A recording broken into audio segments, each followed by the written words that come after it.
Well, it's the middle of winter, it's cold, and what a perfect time to go on the first canoe trip of the year. Let's go. Okay, welcome back to the channel. I am currently out here and we are about to do some canoeing. It is cold, so we're doing some cold weather canoeing. I believe it's about 3 degrees and it's just after noon, and I assume it's only going to get colder. So with that being said, I'm going to get in this canoe. We're going to head across that river, go to the other side. You've probably seen this place before, but we're going to get over there, make some lunch. But one more thing before we go, I just want to show you so you believe me that it is cold. Look at the ice here.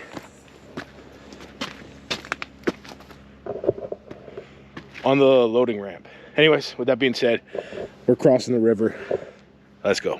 Welcome to my first canoe trip of the year, and welcome to my favorite local place to paddle. This place is and will always be a special place for me, as it's where I first learned how to canoe camp. I'm not doing any camping today, I'm just going out for lunch. This day is actually my 6-month unemployment anniversary, and I'm stressing out. But when I'm stressed out, the best thing for me to do is to go for a paddle. I quit my job in July and went on a 2-month epic adventure van life road trip. It was awesome, and when I returned home, I thought I would find a job super easily. In fact, I didn't even take my search seriously for another month.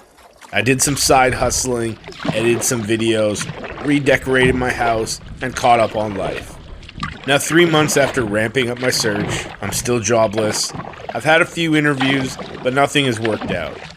I guess people don't have a lot of use for a flailing YouTuber. All this searching has created a level of stress in my life, and it's starting to get me down. It really makes you start to question yourself, your abilities, your value, and it makes me question if I can pull off another summer of adventure van life. I really hope to, but sometimes it's hard to imagine everything working out. So that's why I'm stressed out, and that's why I need to go canoeing today. Well, I think I just missed it with the camera, but I just seen it take off. There's a big old bird up in that tree. I don't know exactly what it is. At first I thought it was a falcon, but I feel like it might have been a bald eagle before it got its bald eagle head. Maybe a juvenile bald eagle. I'm not really sure. I'm not a bird guy. I wish I was. But anyways, we have now run aground. But if you look over here, you can see there's a little bit of ice on the water. Not a huge amount. You can see more there. I was concerned, relatively speaking, that there might be a decent amount of ice that I might have to break through on this trip, but I feel like the ice is going to be a non-issue. And with that being said, I'm just going to keep going all the way to the end of this creek and get to the campsite. There should be a campsite there, and I'm going to make some lunch. I got a good lunch planned, but because it's already the afternoon and I do not want to get stuck out here in the dark, I'm just going to keep going. So let's keep going. The Pitt-Addington Marsh Wildlife Management Area that I'm in is a critical wintering habitat for migratory birds. From ducks to geese to the cooler raptors like bald eagles, northern harrier, sharp-skinned, and red-tailed hawk. This area is a unique landscape here in the lower mainland. Not far from the hustle and bustle of the city, coming here really transports you right back into nature. This paddle is incredibly popular in the summer, so it's nice to get out here without the crowds, to experience it as it was meant to be. Quiet, peaceful, and awesome. In the summer, this creek will be packed full of canoes and kayaks, probably in the hundreds. Which, to be fair, I get it, I'll probably be here too. Listening to the kids screaming, watching rookie paddlers weave all over the place not knowing what they're doing, questioning people's inflatable boat choices, and laughing at the guy paddling by himself while his girlfriend takes selfies in the front seat. This place is a different beast in the summer, and that's why I'm here in the winter. If everyone zigs, you gotta zag. So put on your winter boots, bundle up, and go canoeing in the winter. You never know, you might end up with the whole creek to yourself. How good is that? Okay, so I just pulled up onto this beach here. You can see the canoe there, ice there. Be careful, it is slippery. And this is the campsite. We got a few signs telling me we're bear aware. We're at Widgeon Creek and some other information. But I got my canoe barrel there. I already got my lunch kit up there. And we are going to go to that table. And we are going to make lunch. And I'll tell you what we're making once we get to that table.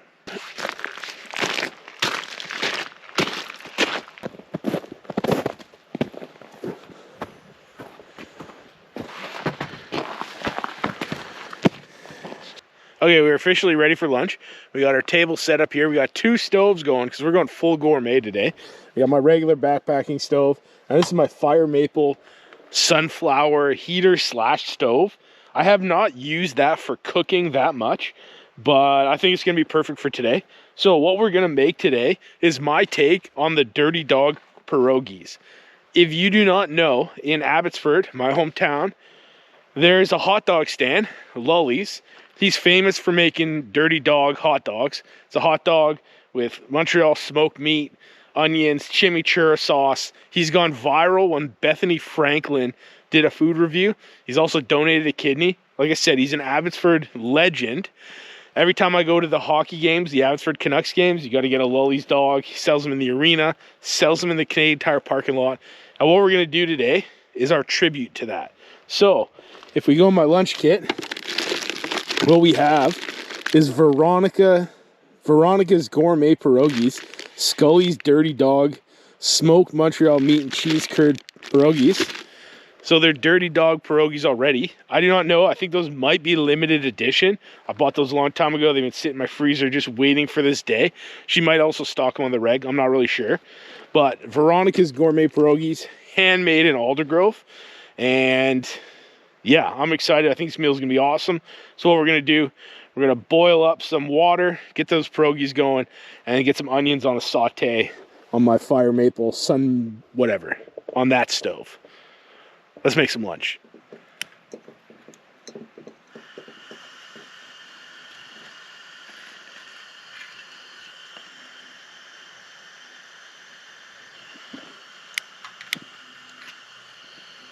There we go.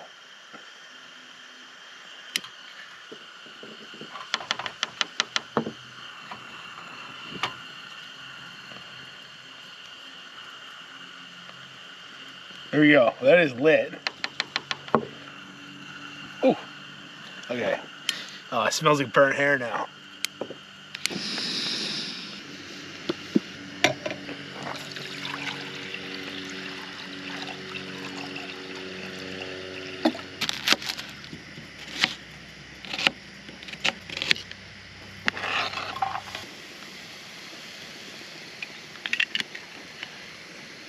Okay.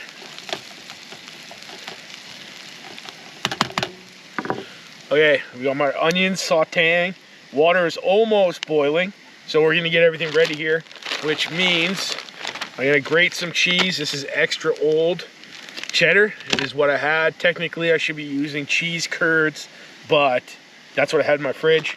And then I got Montreal smoked meat, Compliments brand. This is just lunch meat. It'd be nice to use some gourmet Montreal smoked meat, but ultimately we are canoeing in the middle of winter, so lunch meat, Montreal smoked meat is what we're gonna do. So we're gonna chop this up, put it in our onions, grate some cheese, and as soon as this water is boiling, we're putting this stuff in because it is cold when you're not canoeing. Yeah.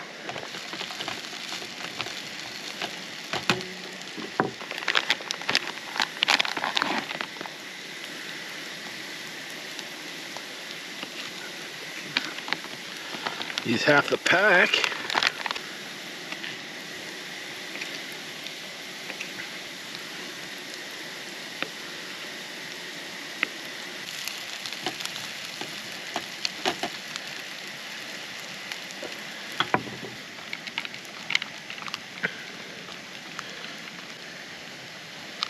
Great, lots of cheese. That looks good to me.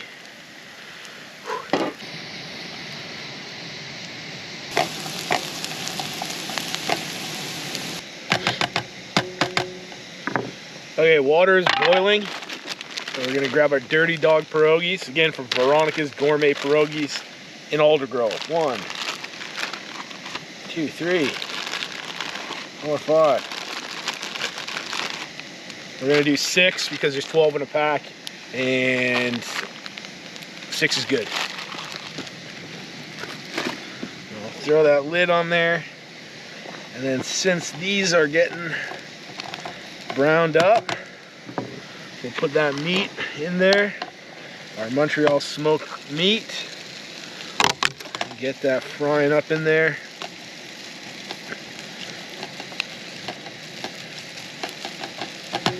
Whew. It's chilly.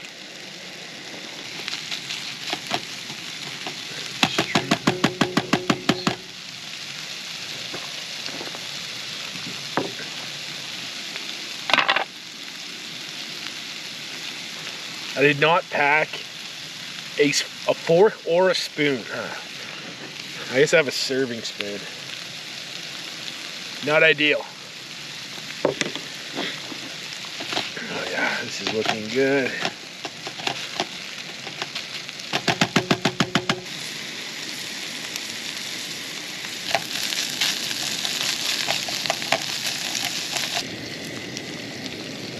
I feel like these are going to be cooked enough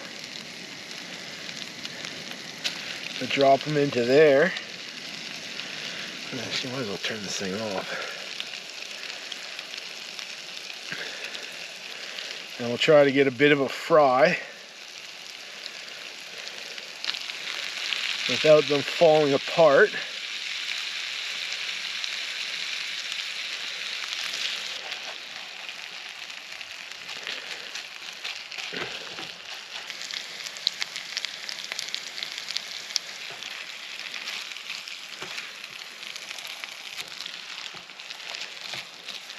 I think that's going to be good enough for now. I'll try to scoop some of this meat on top, meat and onion mix, without making a giant mess here.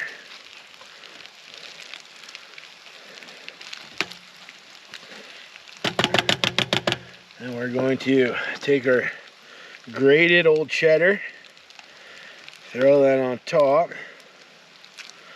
smother it real good.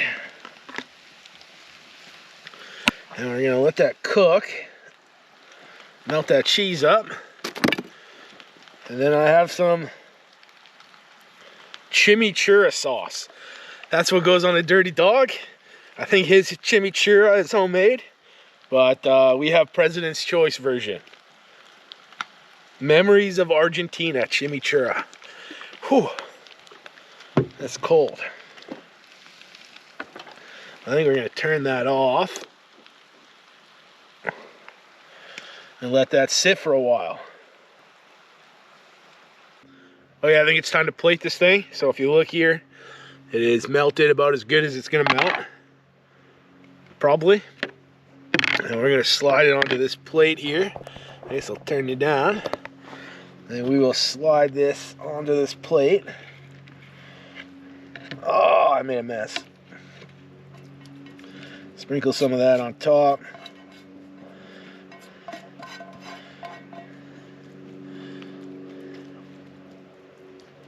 Okay, there we go. Maybe should have left it in the pan. Ate out of the pan. Oh, we got our memories of chimichurri. Memories of Argentina chimichurri. Now we're going to add that on. There we go. That looks pretty good. And we'll get some of this stuff out of the way. And maybe we'll cut up one of these.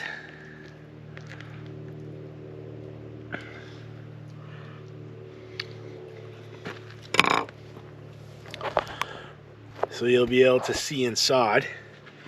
So I think we're gonna have to finger that one. There you go, you can look inside. And that is the Veronica's Perogies cheese curd smoked meat inside. Mmm. That was a damn good pierogi.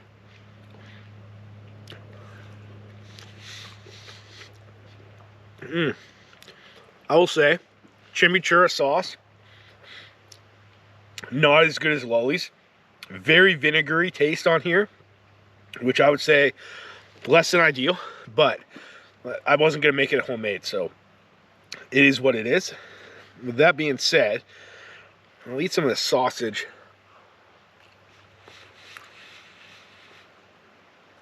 Smoked meat is all right. And frankly, that onion smoked meat combo, I think would be good with any pierogi. I think that's fair to say. We'll scoop it in our serving spoon.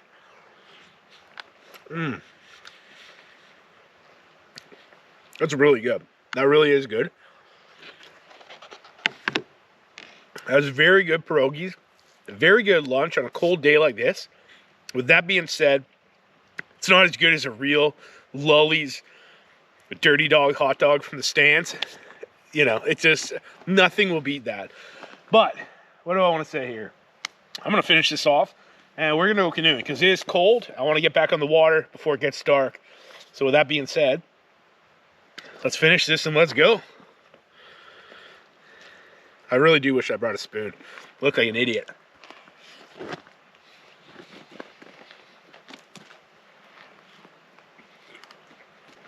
You know what? The more I eat, the better that is. That is so good. Anyways, let's go. And now that we were all filled up on pierogies, there's nothing to do but paddle home. And honestly, the paddle home might have been nicer than the paddle in. The combination of the post-pierogi glow and the fact that I was paddling into the setting sun had the vibes high. It also didn't hurt that the grasses were golden and the bits of ice and frost all worked together to make an incredible foreground to the mountainous background that's always there. In the summer, everything's lush and green, which is nice, but there's something about the winter glow that's special. Well, at least the lower mainland winter glow. Some people watching this probably don't even think it was cold, that this wasn't the middle of winter, but this is winter, in the best place to live, Southwest British Columbia. It's always good to get out on the water, to show off your home, and I'll have to call my first canoe trip of the year a success. I even saved a puppy's ball from the cold water. How good is that? No problem. Peace.